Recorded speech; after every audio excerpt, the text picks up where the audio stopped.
BBA करने का मन तो है, पर मन में कई सवाल है। बीबीए के बाद क्या होगी करियर अपॉर्चुनिटीज, कितनी होगी सैलरी, क्या है जॉब स्कोप, कहाँ ले एडमिशन, क्या होगी फीस। अरे घबराइए मत, ये सब कुछ आपको मैं बताऊंगी इस वीडियो में। Hello everyone, this is Alka Yadav, welcome to Mind Power University. तो यहाँ आपके मन में कई सवाल हैं, लेकिन जवाब इस एक वीडियो में, तो शुरू से अंत तक बने रहे हमारे साथ।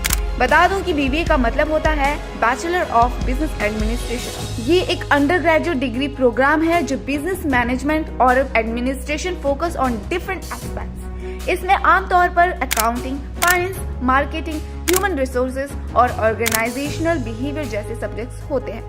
अब जानते हैं कि बीबीए के बाद कैसी जॉब अपॉर्चुनिटीज मिल सकती हैं। बीबीए करने के बाद आपको कई तरह की जॉब अपॉर्चुनिटीज मिल सकती है।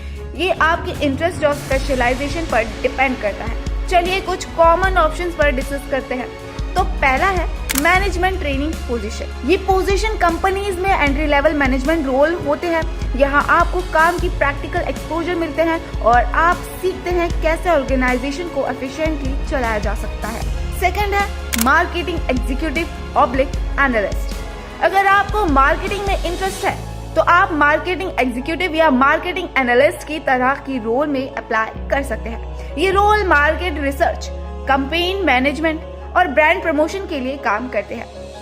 थर्ड है finance executive oblique analyst. BBA के बाद आप फाइनेंस रिलेटेड जॉब्स में भी जा सकते हैं, जैसे कि फाइनेंशियल एनालिस्ट, फाइनेंस एग्जीक्यूटिव या फाइनेंशियल कंसल्टेंट। ये रोल्स फाइनेंशियली प्लानिंग, बजटिंग और फाइनेंशियल एनालिस्ट पर फोकस करते हैं। फोर्थ है ह्यूमन रिसोर्सेज एचआर स्पेशलिस्ट। अगर आपको लोगों के साथ काम करने में मजा आता है तो एचआर स्पेशलिस्ट या एचआर एग्जीक्यूटिव की पोजीशन के लिए अप्लाई कर सकते हैं। ये role requirement, employ relations, performance management और ट्रेनिंग पर फोकस करते हैं। Operations manager oblique executive.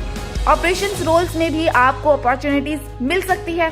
आप operation manager, supply chain analyst या लॉजिस्टिक एग्जीक्यूटिव की तरह की पोजीशन में भी काम कर सकते हैं, जहां आप ऑर्गेनाइजेशन के ऑपरेशन को स्ट्रीमलाइन करने में मदद कर सकते हैं। सिक्स्थ है एंटरप्रेन्योरशिप।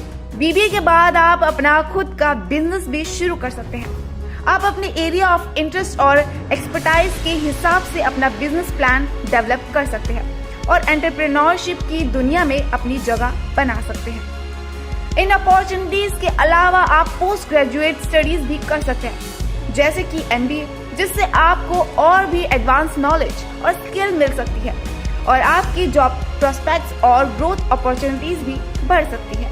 बीबीए करने के बाद सैलरी पैकेज भी कई फैक्टर्स पर डिपेंड करता है, जैसे कि आपका फील्ड ऑफ स्पेशलाइजेशन, आपकी स्किल्स और आपकी जॉब लोकेशन। ये कुछ फैक्टर्स हैं जो आपके सैलरी पैकेज पर असर डाल सकते हैं। पहला है फील्ड ऑफ स्पेशलाइजेशन। आपका बीबीए का स्पेशलाइजेशन किस एरिया में है, ये आपकी सैलरी को अफेक्टेड करता है, जैसे कि marketing, finance, human resources, operations management या फिर किसी और फील्ड में। सेकंड है कंपनी प्रोफाइल। आपकी सैलरी भी उस कंपनी के प्रोफाइल पर डिपेंड करती है जहां आप जॉब करते हैं। MNCs generally higher salary offer करते हैं as compared to smaller firms. Third है लोकेशन। जॉब लोकेशन भी सैलरी पर असर डाल सकता है। मेट्रो सिटीज में job generally higher salaries offer करती है as compared to smaller town या रूरल एरियाज। लेकिन एक रफ एस्टिमेट के लिए बीबीए के फ्रेश ग्रेजुएट्स की स्टार्टिंग सैलरी टिपिकली 2 लाख से लेकर 6 लाख पर एनम हो सकती है, depending on the factors mentioned above. फिर आपकी सैलरी ओवर टाइम ग्रोथ करती रहेगी as you gain more experience और एक्सपर्टाइज। वहीं बता दूं कि बीबीए में एडमिशन के लिए कुछ इंस्टीट्यूट और यूनिवर्सिटीज एंट्रेंस एग्जाम कंडक्ट करते हैं, जबकि कुछ इंस्टीट्यूट डायरेक्ट एडमिशन भी ऑफर करते हैं बेस्ड ऑन मेरिट या क्लास 12 के मार्क्स। ये कुछ कॉमन एंट्रेंस एग्जाम होते हैं, जैसे कि IPU-CET, Indraprastha University Common Entrance Test, Guru Gobind Singh Indraprastha University. Delhi में बीबीए एडमिशन के लिए IPU-CET कंडक्ट किया जाता है। SET, Symbiosis Entrance Test, Symbiosis International Deemed University. Pune के वेरियस एफिलिएटेड इंस्टीट्यूट में बीबीए एडमिशन के लिए SET कंडक्ट किया जाता है। NPAT NMIMS program after 12 Narsee Monjee institute of management studies Mumbai में BBA एडमिशन के लिए NPAT एग्जाम होते हैं। DUJAT Delhi university joint admission test Delhi university में BBA, FIA, BMS और BBA एडमिशन के लिए DUJAT कंडक्ट किया जाता है। AIMA UGAT under graduate aptitude test all India management association द्वारा conducted several institute BBA admission के लिए AIMA UGAT स्कोर एक्सेप्ट करते हैं। ये एंट्रेंस एग्जाम कुछ पॉपुलर ऑप्शंस है, लेकिन हर इंस्टीट्यूट अपनी स्पेसिफिक एंट्रेंस एग्जाम कंडक्ट कर सकता है या फिर किसी और स्टैंडर्डाइज्ड टेस्ट कोर्स को भी एक्सेप्ट कर सकता है। अब आते हैं सबसे बड़ा सवाल कि भाई एडमिशन ले तो कहाँ ले। तो आज मैं आपको बताऊंगी कि BBA करने के लिए बेस्ट यूनिवर्सिटी कौन सी है।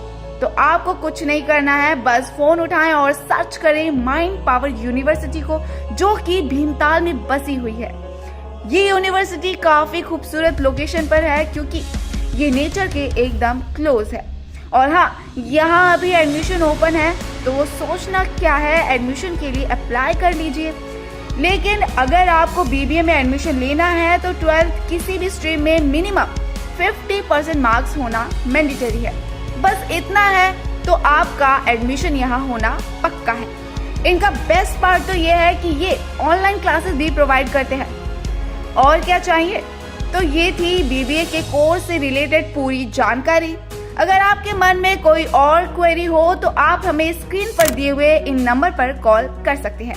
हम आपके सभी सवालों के सभी जवाब देंगे। वीडियो अच्छी लगी हो तो वीडियो को लाइक करें, शेयर करें और चैनल को सब्सक्राइब करें।